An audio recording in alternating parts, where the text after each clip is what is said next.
نیروهای جبهه مقاومت ملی افغانستان به جنگیان طالبان در ولایت بغلان ضربه زدند. با اطلاع منبع، درگیری میان نیروهای جبهه و جنگیان طالبان روز یکشنبه 12 سپتامبر رخ دادند. صبح امروز در منطقه پل حصار وادی اندراب زد و خورد صورت گرفته طالبان با تلفات مجبور به عقب نشینی شدند. نوشته است تاس از قول منبعش. نظر طالبان فعلا در مورد این خبر معلوم نیست. بغلان ولایت هممرز با پنشهر می باشد که قبلا از نیروهای مردمی در آن طالبان را وادار به عقب نشینی کرده بودند.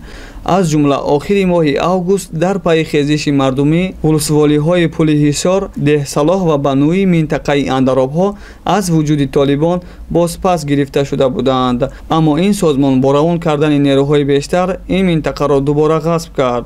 نیروهای جبهه مقاومت ملی افغانستان میگوید خط دفاعی آنها در پنشهر با جلب هواپیماها و نیروهای مخصوص پاکستان شکسته شد و بنابراین تصمیم گرفتند که با جنگ‌های اشتراکی گذرند. نیروهای مقاومت میگوید مبارزه را برای آزادی و عدالت و تشکیل یک دولت معتدل اسلامی با رعایت حقوق همه اشخاص و اقوام افغانستان ادامه می‌دهند.